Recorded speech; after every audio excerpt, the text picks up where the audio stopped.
그때 예수님께서 군중에게 말씀하고 계시는데 그분의 어머니와 형제들이 그분과 이야기하려고 밖에 서 있었다. 그래서 어떤 이가 예수님께 보십시오, 스승님의 어머님과 형제들이 스승님과 이야기하려고 밖에 서 계십니다 하고 말하였다.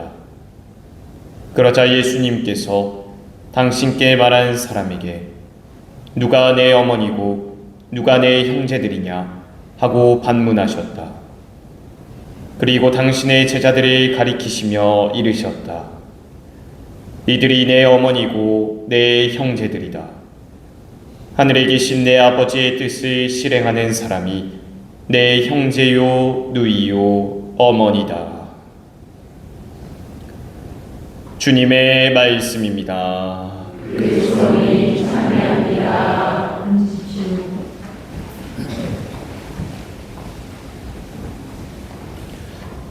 성령으로 하나 되어 잘 섬기겠습니다.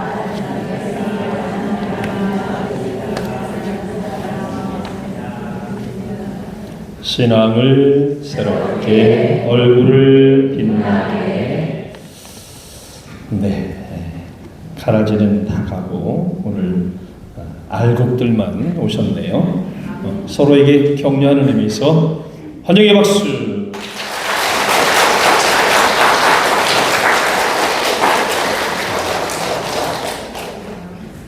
그래요. 어느 본당에서는 이보다도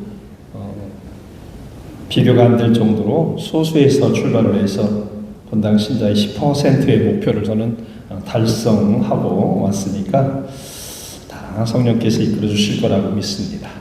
아멘. 네. 우리 목사들이 화요일 저녁 미사는 저하고 목사 유일하게 하거든요. 신부님 화요일 미사 오늘 강론 길어요. 누가 그래? 그렇게 말한 사람 명단 적어놓으면 어른들이 다 그래요. 1시간 걸린다는데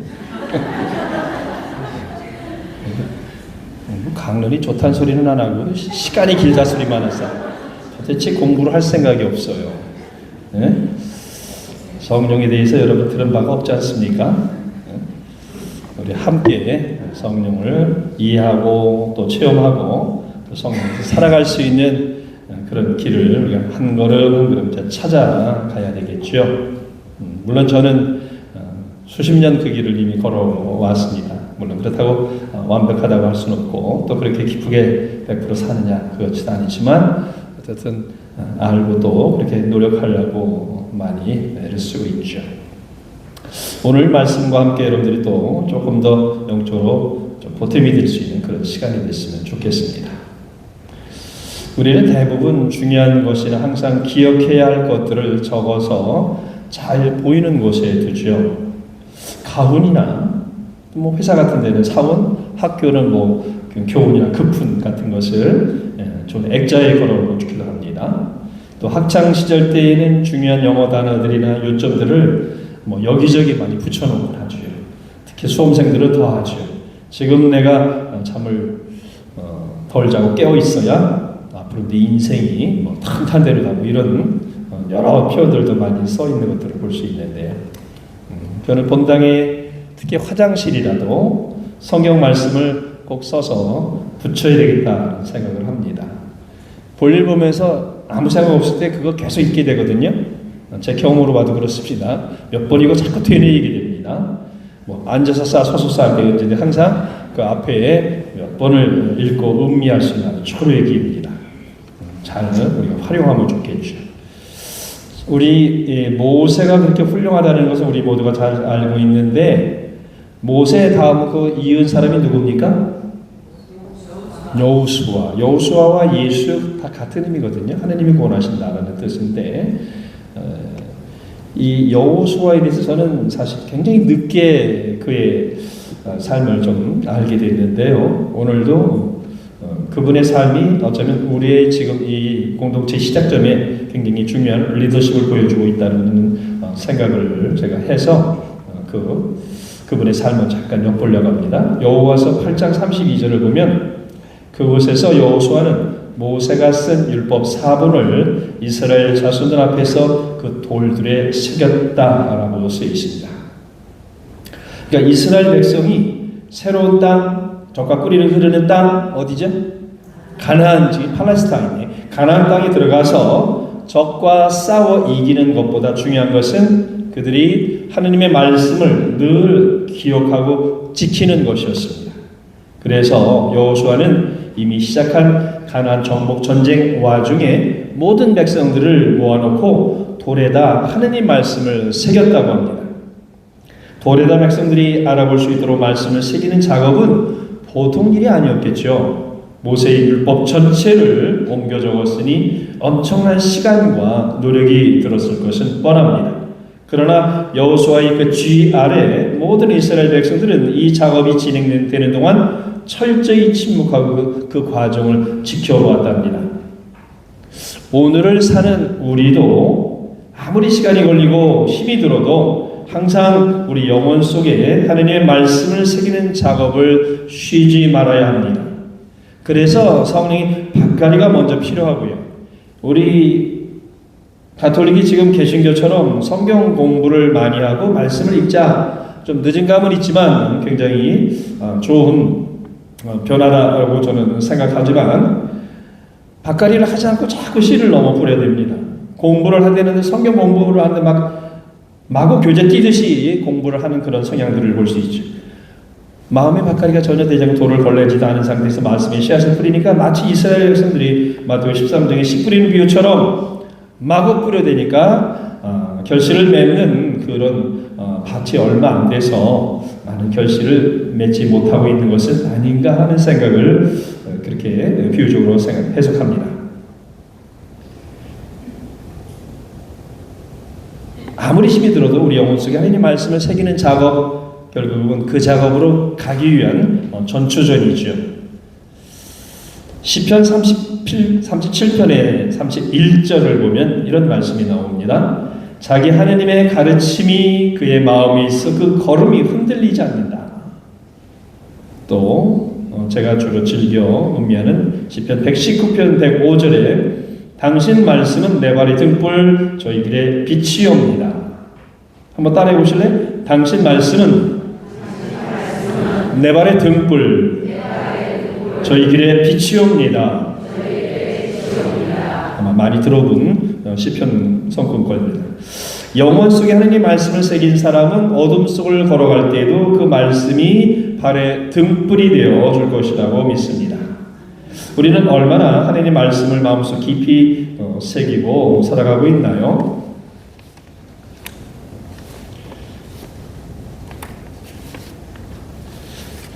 신명기 4장 1절을 보면 이스라엘아 이제 내가 너에게 실천하라고 가르쳐주는 규정과 법규들을 잘 들어라. 그래야 너희가 살 수 있고 주 너희 조상들의 하나님께서 너희에게 주시는 땅에 들어가 그것을 차지할 것이다 라고 쓰여 있습니다. 말씀을 듣고 순종하는 자만이 하나님께서 주신 비전을 추구하게 된다는 말씀이죠. 이 약속의 말씀은 전 이스라엘 사람들에게 다 선포되었지만 실제로 그것을 추수한 사람은 말씀대로 실천한 사람들 뿐입니다. 하나님 말씀은 참 좋은 말씀이야 라고 여기서 머물러 버리면 안 됩니다. 결단하고 힘들더라도 실천해야 축복의 문이 열리지 않겠습니까? 특히 우리 그리스도인들이 정말 깨끗하게 살아야겠죠. 사업하면서 뇌물 주고받지 말고 품질 좋은 제품들을 정직하게 잘 만들고 부당한 이익을 취하지 말아야 합니다. 또 약자를 배려하고 세상에서 직장 생활을 할 때도 친절하고 따뜻한 그리스도인 에티켓을 지켜야 하죠. 자기 수준보다 좀 덜 쓰고 덜 입고 더 검소하고 소박하게 살아가야 합니다. 이렇게 말씀을 가감없이 듣고 지키는 우리 신앙인들은 거룩한 은총으로 충만할 수밖에 없죠. 그리고 그 거룩한 은총, 그 영광스러운 경건함을 유지할 때 영적 전쟁에서 승리하게 되고 그런 경건한 백성들이 강하고 위대한 나라를 만들 것입니다. 아마도 그전 이스라엘은 그랬던 것 같은데 지금의 이스라엘은 하느님 백성이라고 말하기가 좀 어려운 그런 실정이 아닌가 싶습니다. 이제 그 이스라엘 백성은 지금의 새 이스라엘은 바로 우리 교회입니다. 우리 교회의 하느님 백성들이 그 역할을 담당해야 합니다. 그래서 예수님께서는 하느님 나라를 선포하시며 잘났건 못났건 경건한 사람이건 죄인이건 상관없이 하느님의 크신 자비를 입을 수 있음을 선언하셨죠. 하느님의 뜻을 실현하기 위한 예수님의 행동은 오해를 사기도 했고 이해하지 못하는 이들이 생기기도 했습니다. 가족과 친지들도 예외는 아니었습니다. 예수님이 미쳤다는 소문이 들리자 그를 붙잡으러 나서기도 했다 하지 않습니까? 예수님께서 의인과 죄인을 구별하거나 거부하지 않으시고 그들과 함께 섞이고 어울렸기 때문입니다.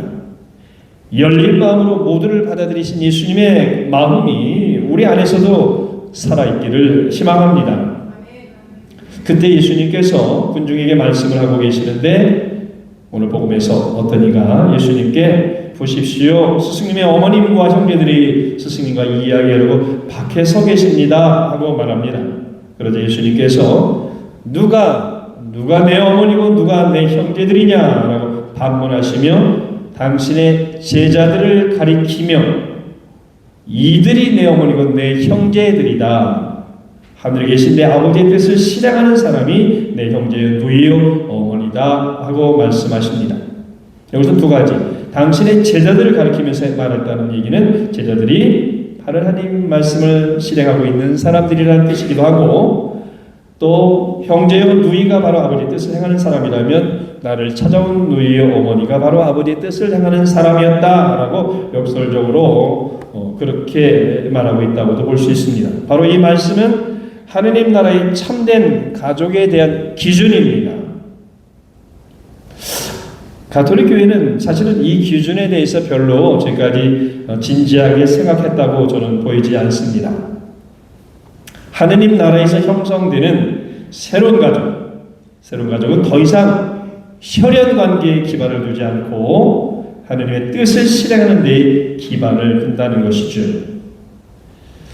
제가 신학과 2학년 때쯤에 광주 대교구에 사촌 형님이 계셔서 목포 북교동 본당을 가서 방문해 거기에 딸린 섬들이 많았습니다. 신안 앞바다 쪽에 자운드 섬이라고 섬이 워낙 커가지고 섬에 가서도 바다가 보이지 않을 정도였으니까요. 그곳에서 한 2주 정도를 우리 동기들과 같이 봉사를 하고 돌아와서 본당에서 사목위원들하고 마지막 인사를 하게 됐는데 이런저런 얘기를 하다가 어느 사목위원이 다른 분에게 자네 아들이 많으니까 신학교 좀 보내. 그러니까 그 상대에서 네 아들 좀 보내. 그랬더니 내 아들은 대를 이어야 돼, 안 돼. 그 말을 지금도 제가 벌써 언제적 얘기입니까? 40년 돼가요. 하여튼 그 정도로 기억 속에 아직도 박혀 있는데요. 우리가 유교적인 통해서 대를 이어야 한다는 그 말이 결국은 혈연을 중시한다는 그런 뜻이기도 하죠. 오늘 이 말씀을 한번 보세요. 새로운 가족은 더 이상 혈연 관계에 기반 두지 않고 하늘 아버지의 뜻을 실행하는 데 기반을 둔다 했습니다. 이것이 하나님 나라의 참된 가족에 대한 기준입니다. 그것이 우리 공동체의 기반으로 깔려 있어야 하죠. 그러나 우리 가톨릭교회 공동체는 그런 기반을 단단히 다져져 있지 않다고 저는 판단합니다. 예수님의 가족 공동체를 형성하고 결속시키는데 초석이 되는 것은 혈연, 우리가 그렇게 중시하는 학연, 지연이나 좋은 감정이 아니라 하느님 아버지의 뜻을 받아들이고 실천하는 의지입니다. 이쪽을 가끔 제가 집에 돌아오다가 한 바퀴 돌다 들어오면은 이쪽 호계동 쪽에 가도 호남 향후회가 있더라고요. 의왕 쪽에선가도 호남 향후회를 또 봤어요. 그게 왜 보였을까요? 제가 호남 사람이기 때문에 그렇습니다. 부모님의 고향이 호남이고 할머니가 거기 계셔서 거기서 저는 낳고 어린 적 그 지역을 뛰어다닌 적이 없어요. 낳고서 그냥 올라온 경기도 사람이었으니까 낳기만 했죠 사실은. 그런데 왠지 부모님 고향이나 호남에 대한 그 애정이 있어요. 은근슬쩍 호남 편을 많이 들어요. 제 안에는 저도 모르게 경상도 사람들을 싫어하는 DNA를 갖고 있어요. 물론 사람마다 달라요. 사람마다 다르는데 저 대구 사람들 아주 이해하기 힘들어요. 근데 어떻게 경상도 사람들이 이 경기도까지 올라왔는지 어떤 때는 좀 여기까지 왜 올라왔나 싶을 정도로 저 분당 가면 부지기수가 경상도 사람들이에요. 분당 가면 저 성남 사람들은 대부분 전라도 사람들이에요. 전라도와 경상도가 겹쳐있는 동네가 바로 저 분당입니다. 아주 묘합니다.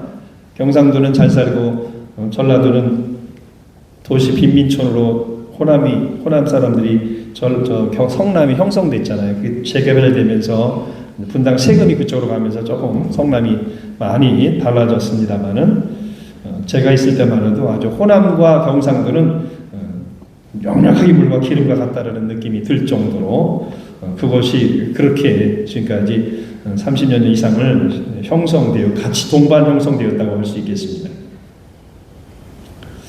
어쨌든 하느님과 혈연 관계에 있는 사람들, 아니 그런 혈연 관계에 일지라도 하느님의 뜻을 실행할 때 비로소 참다운 가족이 될 수 있다는 것입니다. 하느님 아버지의 뜻에 따른 그 말씀을 따를 때에 비로소 하느님의 아들, 딸이 될 수 있다는 사실입니다.